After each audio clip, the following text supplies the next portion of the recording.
Hablemos de cooperativismo. Buenos días amigos televidentes, bienvenidos a un programa más de Hablemos de Cooperativismo. Este día domingo vamos a hablar de temas que les interesa a ustedes amigos, así que quédense con nosotros.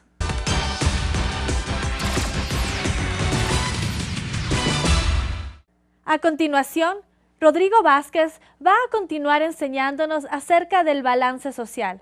En esta ocasión vamos a ver acerca de los indicadores, cómo nosotros podemos calcular este balance social, cómo nos ayuda a nuestra empresa cooperativa para seguir adelante.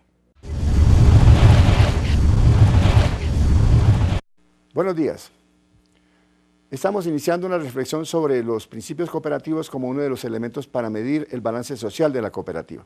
El domingo anterior hablamos del principio de la libre adhesión voluntaria, el ingreso y la salida de socios y cómo está conformada la base de los socios.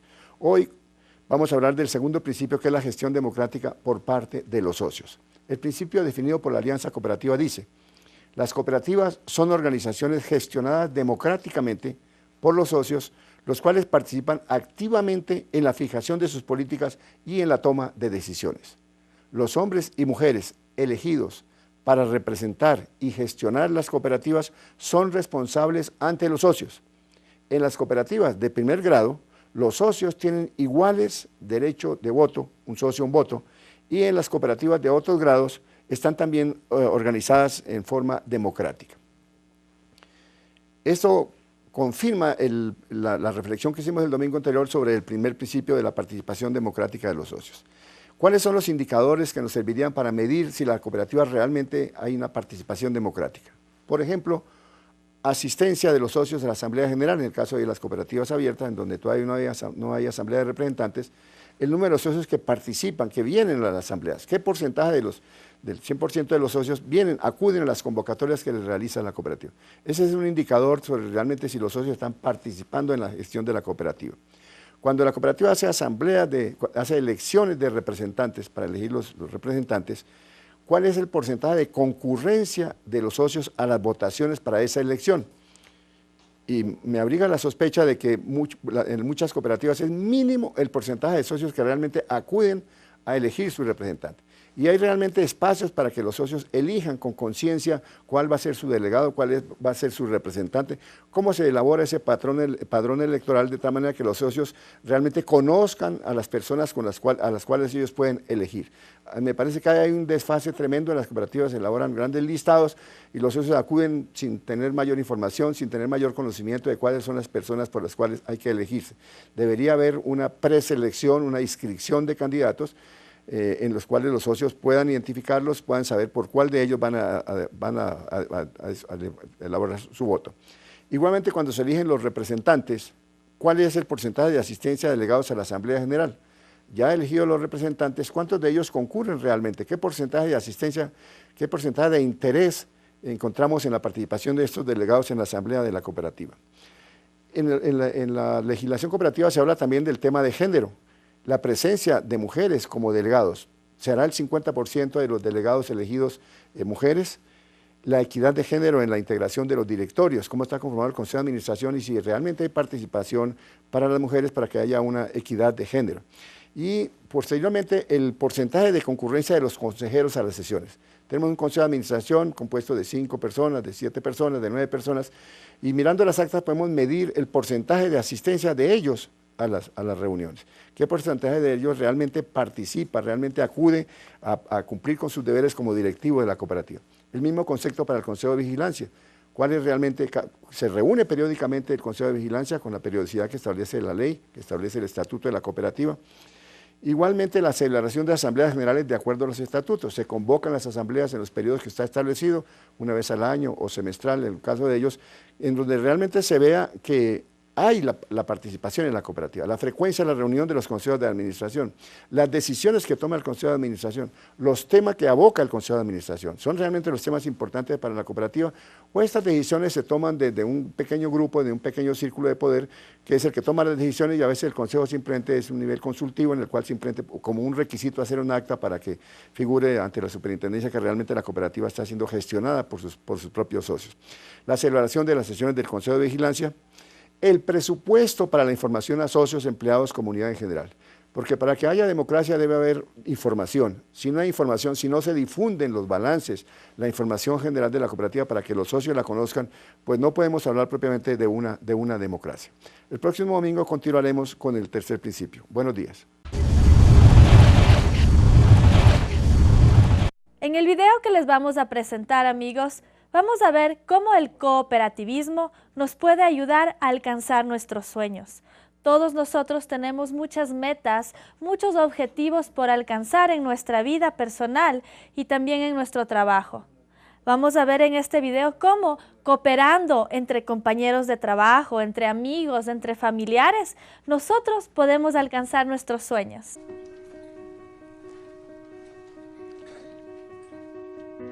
A veces, otros tratan de oprimirlo a uno. Menospreciar sus esperanzas y sueños, su futuro y a uno mismo. Por medio del ridículo y de muchas otras maneras, alguien que tiene malas intenciones hacia uno puede tratar de causar su caída. Por la razón que sea, los esfuerzos para mejorar, para ser más feliz en la vida, pueden volverse el blanco de ataques.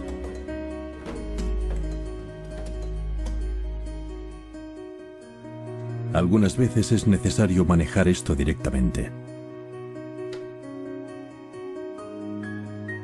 Pero existe un manejo a largo plazo que rara vez falla. ¿Qué están tratando exactamente estas personas de hacerle a uno? Están tratando de reducirlo a uno hacia abajo. Deben de considerar que uno es peligroso para ellas de alguna manera. Que si uno lograra prosperar en el mundo, podría ser una amenaza para ellas. Así pues, de diversas maneras tratan de rebajar los talentos y capacidades de uno. Algunos lunáticos incluso tienen un plan general que va así. Si A logra más éxito, A podría ser una amenaza para mí. Por lo tanto, debo hacer todo lo que pueda para que A tenga menos éxito. Nunca parece ocurrírseles a estos que sus acciones podrían convertir a A en un enemigo, aun cuando antes no fuera un enemigo. Esto se puede clasificar como una forma casi segura de que estos lunáticos se metan en dificultades.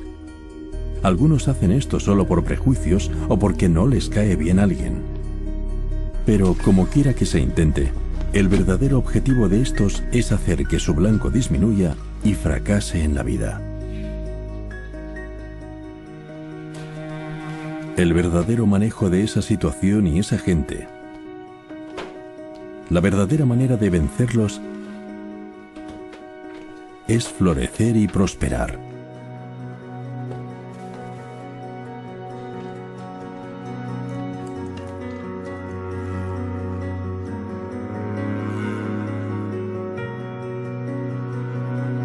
Claro, es cierto que esa gente, al ver que la suerte de uno mejora, puede ponerse frenética y atacar mucho más fuerte.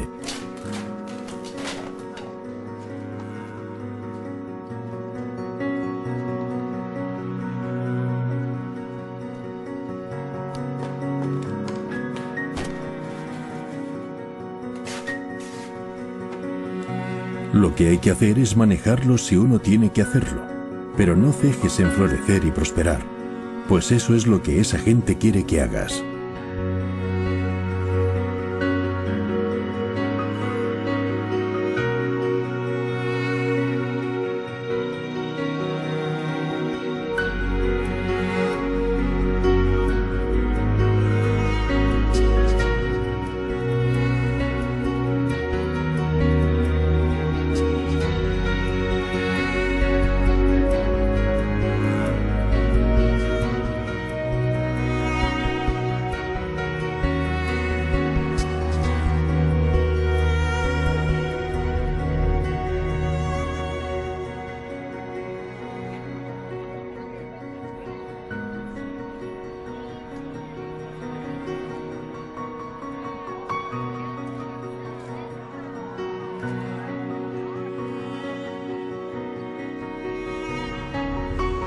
Si floreces y prosperas más y más, esa gente entrará en apatía al respecto.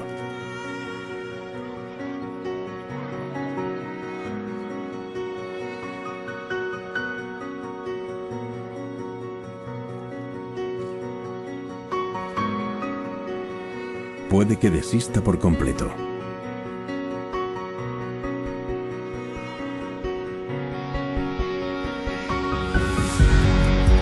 Si las aspiraciones de uno en la vida valen la pena, si uno florece y prospera, ciertamente será el vencedor. Y si todo va bien, sin dañar ni un solo pelo de sus cabezas.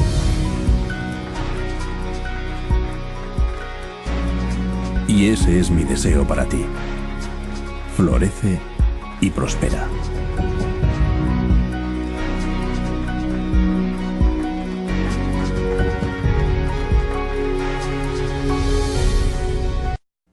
En cada uno de los países existe desigualdad en la repartición de la riqueza. Todos quisiéramos que todos fuéramos iguales, que haya un estándar en la economía, que no haya esa diferencia tan grande que hay entre ricos y pobres y que la clase media prácticamente está desapareciendo. Vamos a ver a continuación cómo es esto de la desigualdad de la riqueza mundial. Así funciona el mundo. ¿Cómo está dividida la riqueza en el mundo? Hoy se habla mucho de la desigualdad y que el 1% de los más ricos tenga mucho más que todos los demás. El discurso está focalizado en los Estados Unidos, mientras que la situación de la desigualdad es peor a nivel global. Estos son una serie de resultados de investigaciones realizadas sobre fuentes confiables, como por ejemplo las Naciones Unidas. Mientras resulta que la situación está totalmente desbalanceada en los Estados Unidos, la situación es peor si se mira el mundo entero. Comencemos por este gráfico que representa una distribución perfectamente equilibrada de las riquezas entre todas las personas vivas en 5 grupos, todos iguales entre ellos. Veamos ahora cuánto posee cada grupo respecto al otro. El 20% más rico tiene el 94% de la riqueza y el 80% restante no tiene prácticamente nada, solo el 6% del total. Incluso a la mayoría es difícil verlos en el gráfico, mientras que el 2% entre los más ricos tiene más riquezas que la mitad del resto del mundo. Miremos el gráfico de otra manera. Tomemos el total de la población mundial, 7.000 millones de seres humanos, y reduzcámosla gráficamente a 100 individuos que los representen a todos. La gente más pobre está a la izquierda, la más rica a la derecha. Veamos ahora cómo está distribuida la riqueza mundial, 223.000 millones de dólares. La gran mayoría de la gente no tiene prácticamente nada.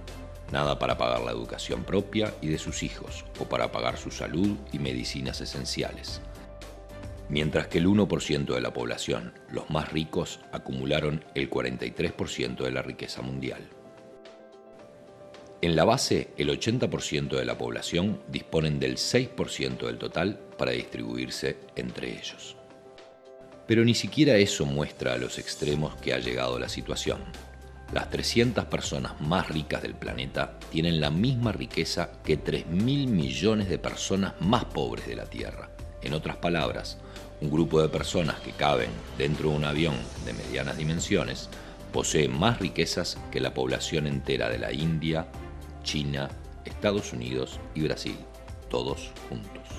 La diferencia se ve también geográficamente, con una diferencia siempre mayor entre las naciones más ricas y el resto del mundo. Durante la mayor parte de la historia, las cosas fueron mucho más equilibradas. Hace 200 años, las pocas naciones más ricas eran 3 veces más ricas que las naciones más pobres. Al final del colonialismo, en los años 60, eran 35 veces más ricas. Hoy, son 80 veces más ricas. Las naciones más ricas buscan compensar esta situación ofreciendo ayuda a las naciones más pobres, cerca de 130.000 millones de dólares por año, que es una cifra importante. Entonces, ¿por qué la desigualdad continúa creciendo? Uno de los motivos es que las grandes corporaciones extraen de las naciones pobres 900.000 millones de dólares anuales basados en la especulación y la manipulación de los precios del comercio internacional. Además de esto, las naciones más pobres pagan 600.000 millones de dólares anuales por préstamos que son pagados más de una vez. Además, están los recursos que las naciones del sur pierden por normas internacionales sobre el comercio totalmente injustas impuestas por las naciones ricas que les permiten tener acceso a nuestros recursos. Los economistas de la Universidad de Massachusetts calcularon que esto le cuesta a los países pobres otros 500.000 millones de dólares. Si se pone todo junto, resulta que todos los años fluyen 2 billones de dólares, es decir, 2 millones de dólares desde los países pobres a los países ricos. Las naciones ricas aman decir que están ayudando a los países pobres a desarrollarse. Pero ¿quién está realmente ayudando a quién? Eso hace pensar que hay cosas profundamente equivocadas en las reglas de la economía global. No puede ser justo que la riqueza de nuestro planeta se haya concentrado en un número muy reducido de personas. Este no es el mundo que queremos. Se puede y se debe luchar para cambiarlo. No alcanza con quejarse.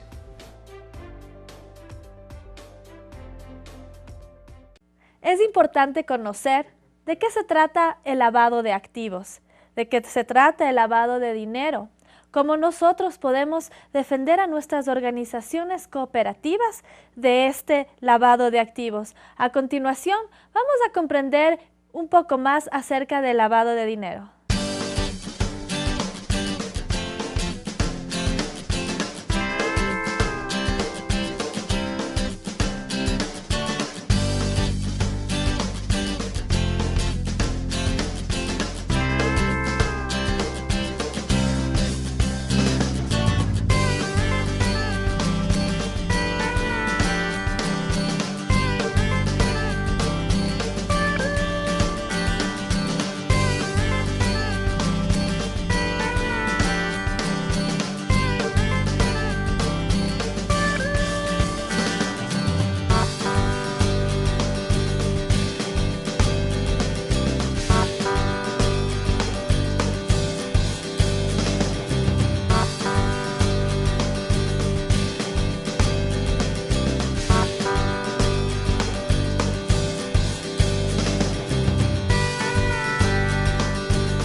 A continuación nos vamos a un corte comercial, pero síganos escribiendo a hablemosdecooperativismo@gmail.com. Todos sus comentarios, todas sus inquietudes son bastante importantes para nosotros. Ya regresamos.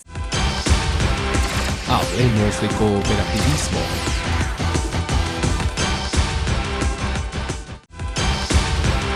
Hablemos de cooperativismo. Seguimos en Hablemos de Cooperativismo y a continuación vamos a ver la entrevista que el doctor Gustavo Alarcón ya tiene preparado a un invitado bastante especial en el mundo de las cooperativas. Vamos a aprender un poco más de cómo están las cooperativas en el Ecuador. Hablemos de cooperativismo. Muy buenos días a todos los cooperativistas.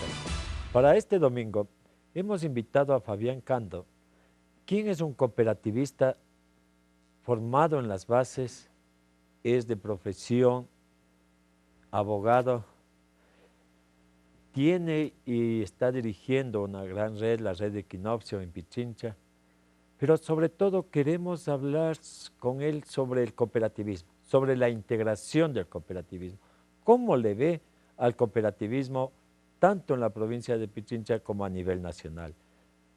Fabián Cando ha dictado muchos cursos, tiene mucha experiencia, tiene mucho rol con las bases cooperativistas. Bienvenido, Fabián. ¿Cómo está el cooperativismo ahora? ¿Cómo está la red? ¿Cómo están todas esas ilusiones que hace algunos años hemos hablado contigo de fortalecer al sistema cooperativista de ahorro y crédito, mejor dicho, al sistema financiero popular y solidario? Gracias, doctor. Muy buenos días a todos los televidentes. Es una nueva oportunidad de estar con usted y además también todos aunando esfuerzos por este gran empeño y objetivo que tenemos por el desarrollo del sector cooperativo y de las finanzas populares y solidarias. Bueno, en este caso la invitación aceptada y agradecido, como siempre lo digo, por poder ayudar y apoyar también a aclarar y a fortalecer el mensaje que debemos tener los cooperativistas hoy por hoy, ya que si bien es cierto ha pasado alrededor de 3 años, con este ya sería 4 años desde que se generó la Ley Orgánica de Economía Popular y Solidaria y el año anterior el Código Orgánico Monetario Financiero, que son 2 puntos de quiebre, llamaría yo, para la situación de las cooperativas de ahorro y crédito y de todo lo que hoy hablamos del sector de la economía popular y solidaria y el sector financiero popular y solidario. Bueno, en esta ocasión yo agradecerle hablar especialmente del tema de asociatividad, que es un puntito que estamos creo que dejando también en el olvido de todas las cosas, todas las regulaciones, las normativas, de todos los escenarios que nosotros debemos de estar cumpliendo día a día con los procesos que se ha dado de supervisión y control que nos ha estado generando la Superintendencia de Economía Popular y Solidaria. En este caso hablo a nombre de la Red de Estructuras Financieras Populares y Solidarias de Equinoccio, que somos un ente asociativo ya reconocido en la Superintendencia de Economía Popular y Solidaria. Nosotros nos formamos desde el año 2008, ¿sí?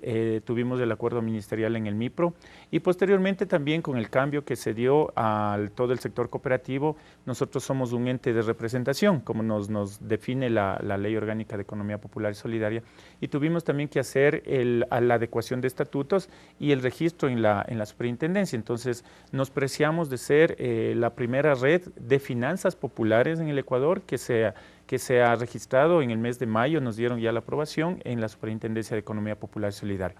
Eso como punto número 1. Punto número 2, nosotros nacemos con la idea y con el concepto filosófico del Grupo Social FEB, que ha trabajado hace 40 años en el tema de finanzas populares, que no es nada diferente del cooperativismo. De hecho, yo en las charlas, en las oportunidades que tenemos de conversar con los compañeros cooperativistas, decimos, ahora tenemos el sistema económico, social y solidario, en donde se prima la solidaridad, el apoyo, el trabajo, la cooperación, y además también privilegiamos el ser humano por sobre el capital y también buscando el desarrollo de todo lo que es el sector social del Ecuador. Y de allí viene el sector financiero popular y solidario, donde estamos las cooperativas, cajas y bancos comunales. Pero ahí viene el tema del cooperativismo, en donde se quedó. Y yo siempre lo digo, el cooperativismo está como base fundamental, ideológica, que permite que nosotros sigamos manteniendo el tema de trabajo integrado, de apoyo, de cooperación, de desarrollo, como el mensaje mismo del concepto cooperativista es un grupo de personas que nos unimos para apoyarnos, para ayudarnos en el tema económico, social y cultural. Y la misma ley está refiriéndose a que se va a basar en los principios cooperativistas de la ASI, ¿no? Exactamente. Entonces, por eso yo digo, es el pilar, es la base fundamental del cooperativismo y sus principios sobre los cuales debemos desarrollar este concepto de finanzas populares y de allí sí a lo que es la economía social y solidaria. Entonces, eso no está perdido, eso no está, es desconectado.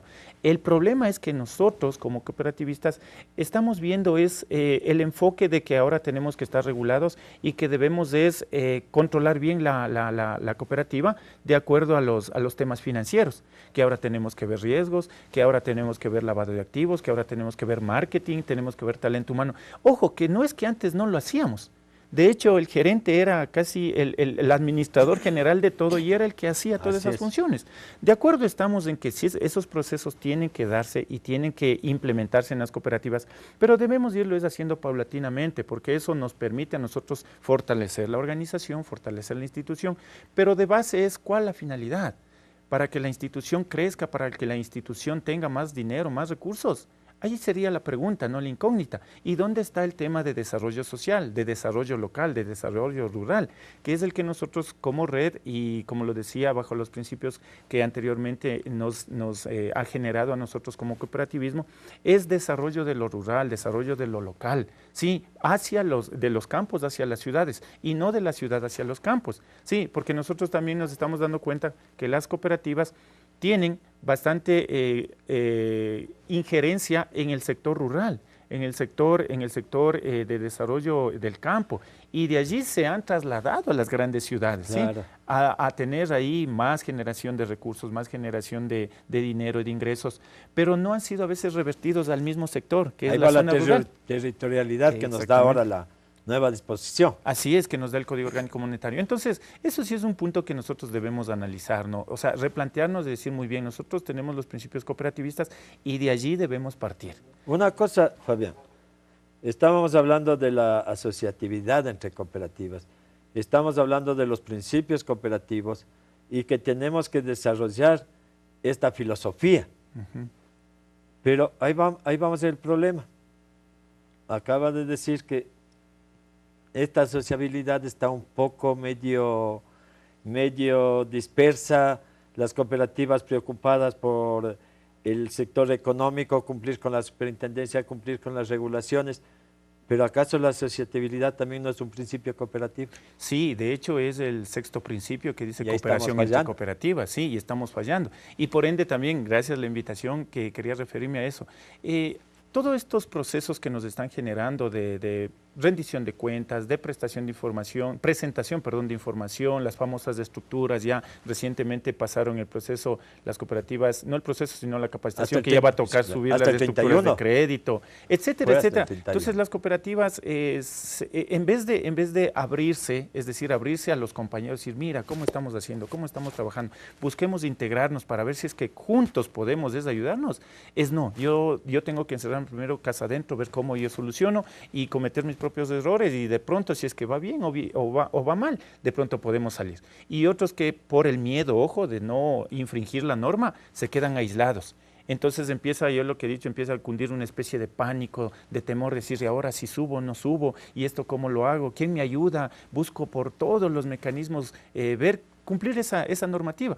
Eso también es un escenario que las autoridades deberían tomar mucho en cuenta. ¿Y la transparencia dónde queda? El tema de la transparencia de la información. O sea, hablando de lo que estamos rato, ¿no? Que yo quiero cuidarme, que cuidado sepan mis números, que cuidado sepa... Ahora es obligatorio la transparencia. Sí, yo no iba más al punto del tema de transparencia, sino al tema del miedo de no poder cumplir con la disposición. Claro. Es decir, de no poder subir las estructuras.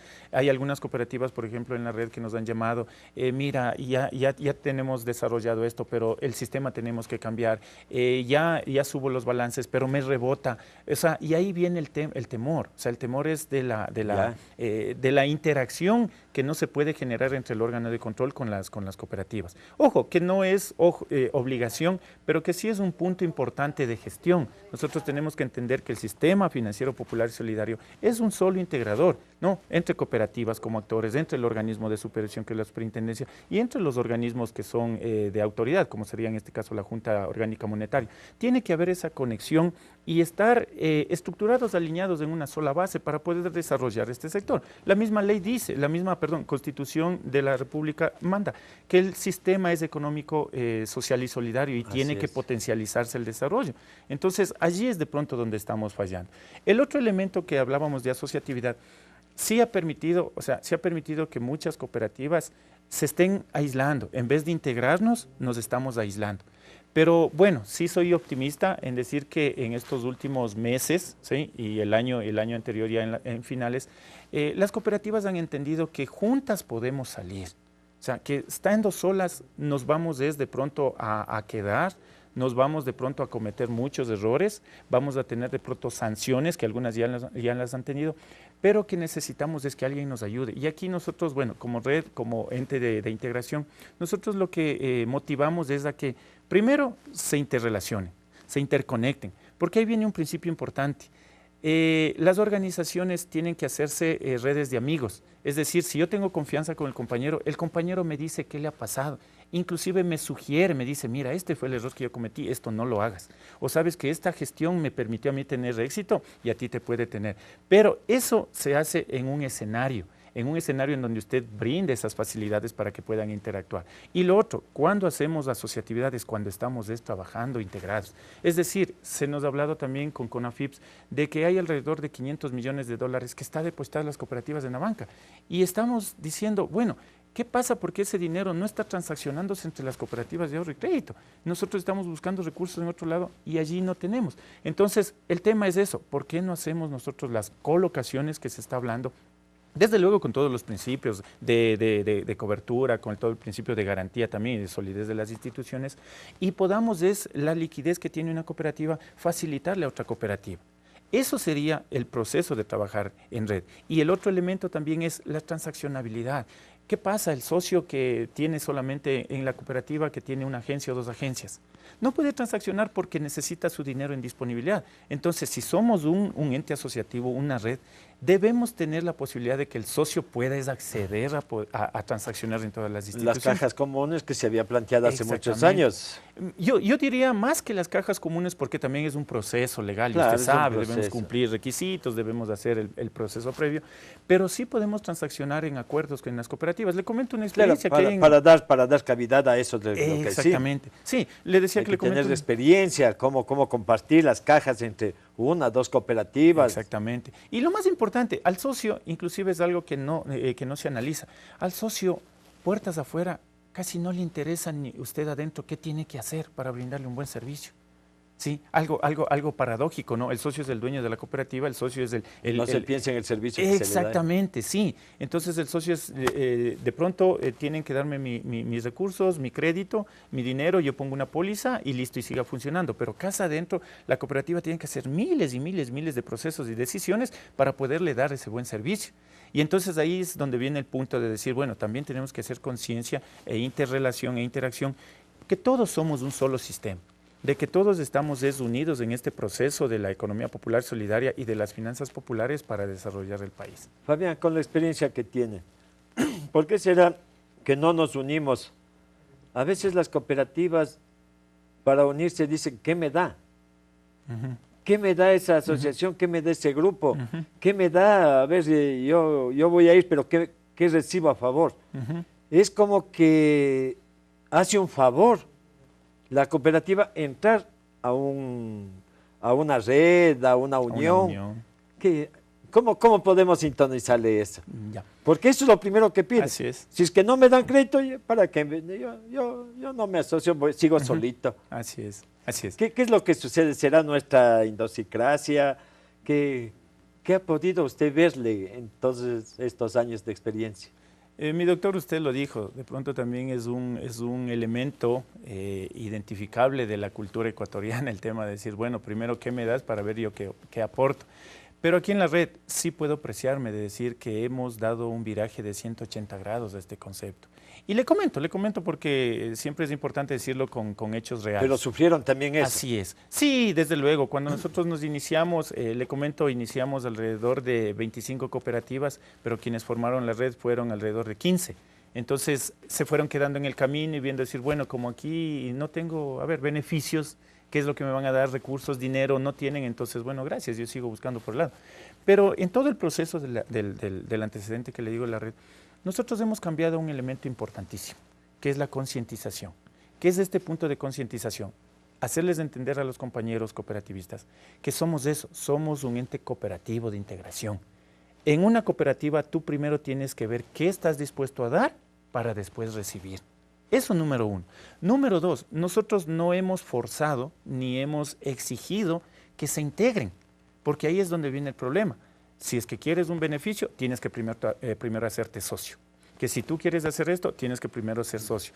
Y yo digo, no, la red nosotros somos un ente no somos un ente exclusivo, somos un ente inclusivo. Le comento ahorita, tenemos 21 socios y tenemos alrededor de 15 cooperativas, como yo digo, amigas, aliadas, que están viniendo a las actividades que nosotros hacemos como red. Nosotros hacemos eventos sumamente bajos de capacitación con costo y además también eventos públicos masivos, en donde todas las cooperativas pueden acceder. Y damos también asistencia técnica y capacitación con costo bajo y además también a las cooperativas que, como les digo, son amigas y aliadas, también lo hacemos sin costo. Entonces, yo les he dicho ese elemento. Aquí la red no es la persona que está hablando, no es el directivo que ustedes eligen. La red son ustedes. El ente de integración, el ente asociativo, son ustedes unidos, son ustedes reunidos, son ustedes transaccionando, son ustedes conversando, son ustedes interrelacionándose. Ahí hay un ente de integración, ahí hay una red. Porque el momento en que ustedes no tienen esos puntos de conversación, no hay ente de integración. Entonces tampoco hay otro elemento que sí se ha cambiado y que les hemos dicho, ¿para qué crecer la unión? ¿Para qué crecer la red? Y de pronto tener un edificio, tener las oficinas, cuando mis cooperativas, los integrantes, están débiles. Ellos mismos no tienen recursos, ellos mismos están con problemas de subir la información, con problemas de que de pronto pueden hasta llegar a liquidarse. Entonces ese es el concepto que tienen que entender y han entendido los compañeros que están en la red, de que nosotros, cada uno desde nuestro punto, desde nuestro sitio de trabajo, somos la red integrados, somos la red apoyándonos, somos la red uniéndonos. Y yo le digo una cosa, nosotros trabajamos en función de círculo. Yo digo, este es un principio administrativo, el círculo es el grupo de personas, el grupo de elementos en el cual tienen un fin común, un propio interés. Pero el círculo per se no es ni bueno ni malo. Es malo en el sentido de que cuando se cierra no permite que otros ingresen. Claro. Y es bueno porque todos los que estamos en el círculo tenemos desbeneficios, economía de escala, tenemos ayuda mutua, nos interrelacionamos. Pero el tema es que este círculo tiene que unirse con otro círculo, porque los que no lograron entrar en el círculo hacen su propio círculo, hacen otros grupos cooperativos, hacen otras uniones, y yo lo que he dicho, el momento... Es lo que nos ha pasado. Exactamente, pero sí hay un proceso que debemos ya empezar a trabajar, y que lo hemos dicho, estos círculos deben tener fines comunes y empezar a integrarse. Entonces, el momento que nosotros integramos los círculos, ustedes se cuenta, vamos formando realmente un tejido o lo que nosotros conocemos como red, y ahí podremos salir adelante. Pero si es que no tenemos ese enfoque, es donde vamos a seguir manteniéndonos abiertos, desunidos, desorganizados y, como dijo un principio maquiavélico, divide y vencerás. Claro. ¿Y en dónde está funcionando la red de Equinopcio? La red funciona aquí en la Mallorca Coruña, en el edificio del Grupo Social FEB, en el sector de la Floresta. Allí tenemos nuestras oficinas y las cooperativas, también debo decirlo, nosotros estamos registrados como ente regional, entonces con el tema de provincias del norte, Imbabura, de la zona del oriente, el Tena, y hacia abajo también la zona de Cotopaxi y Tungurahua. Pero ahí nosotros somos muy respetuosos de los procesos de asociatividad. No hemos nosotros, como alguien dice, extendido las circunstancias o extendido el punto de integración. ¿Por qué? Porque primero nosotros nos estamos desconcentrando en que se fortalezcan las cooperativas que estamos adentro. Recuerden un principio, el que mucho abarca, poco aprieta. Entonces, lo que decía, si a las cooperativas que estamos nosotros acá no les tenemos integradas, asociadas, unidas y fortalecidas, ¿para qué entonces nosotros seguimos creciendo? ¿Para qué entonces tenemos un organismo de integración? ¿Sí? Entonces, ahí viene el concepto final de la pregunta que usted decía. Compañeros, ustedes, si quieren integrarse a la red, primero vean el trabajo que estamos haciendo. Compartan las visiones, compartan los objetivos, obsérvennos, critíquennos, que eso es importante para nosotros fortalecernos, y si ustedes luego de ver eso toman la decisión, serán bienvenidos. Si no toman la decisión de integrarse, no importa, ustedes siguen funcionando con nosotros y siguen siendo parte de este proceso que se llama cooperativismo asociativo.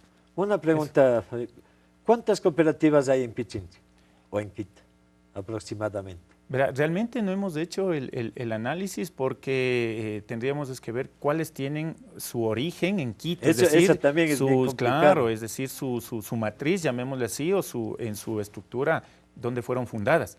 Porque aquí en Quito tenemos oficinas de casi todita las cooperativas del país. Entonces, sí, no sé si la superintendencia de pronto tenga ese dato, pero nosotros como ¿Por qué le hacía esa pregunta? Es por la red, ¿no? Ajá. Para ir sintonizando a las cooperativas. Lo que pasa es que de Ambato hay sucursales aquí, Sí, de Tulcán sí, hay aquí, o así sea que es. de casi todo el país. Y se nos Sí. hace también un poquito complicado Claro. El configurar proceso de estas redes, asociatividad, estas claro. uniones. Y porque dicen, bueno, depende de la gerencia está en otra provincia. Así es. Pero yo les recomendaría a los compañeros un modelo que nosotros seguimos como red. Este es el modelo de la banca comunal italiana, de las BCC, en donde en cada zona, en cada cantón, las cooperativas que tienen su matriz en el cantón se asocian, se unen, se integran y forman una red provincial. Esta red provincial se une y se junta con las otras redes provinciales y ahí forman una red nacional. Es decir, lo que se quiere con la Ley Orgánica de Economía Popular y Solidaria, que se hagan las famosas, perdón la expresión, ¿no? Pero que se hagan las uniones o las redes provinciales, locales, que se haga la Federación Nacional y la Confederación. Entonces, ese es un poco el modelo que sí deberíamos seguirlo. Porque sí es cierto, a veces como entes de integración también nos ha tocado, y lo que yo le decía, nosotros somos regional, pero nosotros respetamos ese principio. Ojalá en cada provincia, en cada cantón, en cada zona, se hable asociativamente, se integren, y esta persona o este representante o delegado pueda también participar en las provinciales y pueda participar en las nacionales. De ese modo nosotros vamos a hacer realmente un tejido social de base y podemos hacer llegar nuestras quejas, nuestras inquietudes. Ese es un último punto que quería manifestar de la red también. Nosotros para este año nos hemos propuesto el tema que le decía, primero transaccionar entre cooperativas a través del concepto de ventanillas compartidas, poder empezar ya a utilizar la liquidez que tenemos entre las cooperativas dentro de la red. Y el otro punto importante, ser un espacio ya de debate, que eso no ha permitido también que mejoremos como organizaciones cooperativas. Es decir, en donde nos sentemos en un espacio, transparentemos nuestra información, nuestra situación, comentemos qué nos está pasando en nuestra realidad, hagamos un manifiesto y podamos hacer llegar a los organismos de control, en este caso, y a los organismos gubernamentales. Es decir, miren, esta es nuestra realidad. Yo sé que sí ha habido intentos, por ejemplo, ha habido otros organismos, ha habido la misma COPI, ha habido también la FECOAG, ha habido UCAC Norte, UCAC Sur, pero como que no estamos en la base. O sea, en la base es en donde nosotros debemos tener ese apoyo, es este debate, de decir esto nos está pasando. Documentémosle, vamos con pruebas, porque usted de lo que ha recorrido el país ha visto tantos casos trágicos, diría yo, tétricos también en las cooperativas, en donde no hay a veces ni infraestructura, donde todavía en algunas se sigue llevando con Excel. Manualmente. Entonces, esa es la realidad que acá arriba debe llevarse, o sea, debe decirse, vean señores, acá también hay este sector, entonces, ese es el organismo de integración. Entonces, ese es un espacio y la invitación a los compañeros cooperativistas, nos visiten en la página web de la red, cualquier información estamos allí, siempre colgándole, en el Google le ponen redequinoccio.fin.es y estaremos también para apoyar. Como digo, somos un organismo integracionista e inclusivo, no exclusivo. Y todos estamos por trabajar y hacer un solo puño por el sector cooperativo. No exclusivo, ni tampoco es de propiedad. Así es, no, es inclusivo. O sea, exclusivo quiere decir, no solo los que están ahí, no, es inclusivo. Se incluye todos los que somos parte de este sector y que queremos desarrollar las finanzas populares en el Ecuador. Muchas gracias, Fabián. Siempre hablar con Fabián Cando es maravilloso porque el tiempo se nos pasa volando. Quisiera comprometerle para que venga otra vez Fabián y seguir tratando este tema. Este mensaje que nos da Fabián es muy importante para todo el cooperativismo, que ya salgamos de lo que estamos. Todo este año hemos estado fortaleciendo y hemos estado hablando que es importante que todo el sector de las finanzas populares vayamos hacia una unión, vayamos a establecer lazos de amistad y vamos a compartir todas nuestras experiencias para poder salir adelante todo el sector de la economía popular y solidaria. Muchas gracias y hasta la próxima. Cooperativismo.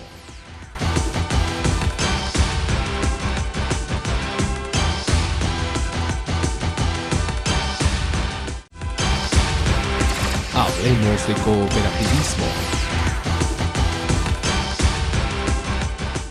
El analista cooperativo Alfonso Castro nos va a hablar en esta ocasión acerca de cómo calcular las tasas de interés. En programas anteriores, Delia nos había explicado y en esta ocasión vamos a culminar estos ensayos que él nos ha estado dando acerca de cómo calcular la tasa de interés.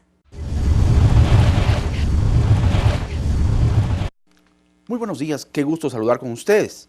Hoy día analizaremos el famoso tema de la tasa interna de retorno, que como ustedes saben es el sustento para el cálculo de la tasa efectiva anual. La regulación del Banco Central en materia de tasas especifica de manera clara que nosotros debemos, las cooperativas de ahorro y crédito, tener establecida una tasa interna nominal y una tasa efectiva anual. Es, en términos más concretos, con base a esa tasa, con lo que se juzgará cuál es nuestra verdadera oferta de tasa activa para lo que se refiere a los créditos. Desde el punto de vista técnico, se define como la tasa que, al ser utilizada para descontar los flujos de efectivo de una inversión, permite que la sumatoria actualizada de esos flujos sea igual a la inversión, proveyéndonos, por lo tanto, de una tasa de interés que permite esta equiparación. En el caso del crédito, básicamente el enfoque de la inversión no cambia. Si asumimos que la cooperativa de ahorro y crédito, cuando presta, lo que está haciendo realmente es una inversión. Y a cambio de esa inversión, espera a lo largo del periodo que dura el crédito una serie de retornos bajo la figura de cuota que permiten cubrir el crédito que se ha otorgado y además conseguir una determinada tasa de ganancia. Esa tasa entonces, cuando nosotros aplicamos a un determinado esquema, una tabla de amortización vale decir, nos dará el valor real que la cooperativa ha cobrado. Es fundamental, en el caso de la TIR, tomar en cuenta no, el proceso en términos nominales o teóricos, sino en términos del flujo de efectivo. Cuánto en realidad yo le presté al socio y cuánto espero recibir en términos exactos a lo largo de la vida de ese crédito. Fíjense ustedes la lámina que les presento. En una hoja electrónica, por ejemplo de Excel, es muy fácil la función para calcular la tasa interna de retorno. Ustedes simplemente ponen igual, TIR, y dentro de un paréntesis establecen un rango. Muy importante en el cálculo que ese rango cubra el valor que se le presta al socio, así como todos los pagos, los dividendos que se espera recuperar. No podrán obtener la TIR si es que a ese valor del crédito no le ponen un signo negativo. Hace pocos minutos nosotros aprendimos qué es el lavado de activos, de qué se trata, cómo nosotros podemos detectar el lavado de activos en una empresa. A continuación, les vamos a dar a conocer a ustedes, amigos televidentes, cómo una empresa cooperativa se puede proteger del lavado de activos y también de la financiación del terrorismo. Harinera del Valle. Prevención del lavado de activos y financiación del terrorismo. ¿Qué es el lavado de activos? Es el conjunto de operaciones tendientes a ocultar o disfrazar el origen ilícito de bienes o recursos para darles apariencia de legalidad. También es adquirir, resguardar, invertir, transformar, transportar, custodiar o administrar bienes ilícitos, legalizar ganancias obtenidas en otras actividades ilícitas. En la mayoría de países, esta actividad es considerada delito. Por eso hay organismos internacionales que obligan a los países a implementar mecanismos de prevención y control. ¿Cuáles son los delitos relacionados con el lavado de activos y la financiación del terrorismo? El enriquecimiento ilícito, el narcotráfico, la extorsión, escúchame, quiero que me reúnas 500,000 pesos en estos momentos. la rebelión, Su cuerpo lo vas a encontrar para enterrar. el secuestro extorsivo, Mira más bien que quieres de que el tráfico de armas,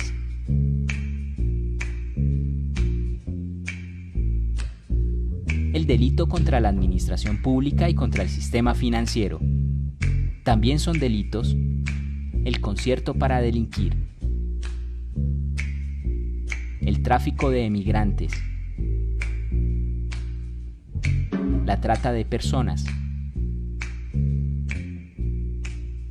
y la financiación del terrorismo y administración de recursos relacionados con actividades terroristas. ¿Qué es la financiación del terrorismo? Es proveer, suministrar o recolectar fondos de manera lícita o ilícita con el fin de promover, organizar, apoyar, mantener o financiar a grupos armados al margen de la ley, grupos terroristas o actos terroristas. ¿Cuáles son los mecanismos de prevención del lavado de activos y financiación del terrorismo en la empresa? Primero, usted protege a la empresa haciendo un buen conocimiento del tercero antes de vincularlo a ella, ya sea cliente, proveedor, asociado o de otros grupos de interés con los que se desea tener una relación comercial o contrato.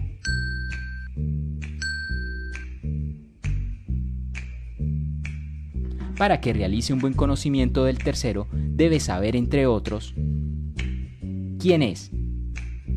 Con su documento de identificación, se confirma a la persona con la que se está tratando y sus datos personales. ¿Cuál es su actividad? ¿Cuál es su lugar de ubicación? ¿Quiénes son sus socios y representantes legales? ¿De qué fuente provienen sus recursos? Para la vinculación del cliente, dejar constancia de que realizó la visita. Hola, buenas tardes. Segundo, validando que la información entregada por el tercero sea real.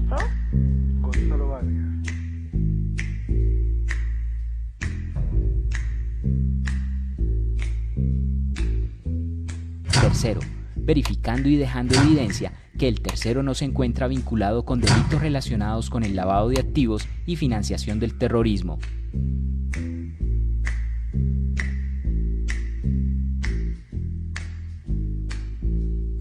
Cuarto, conservando registros y documentos relacionados con el tercero.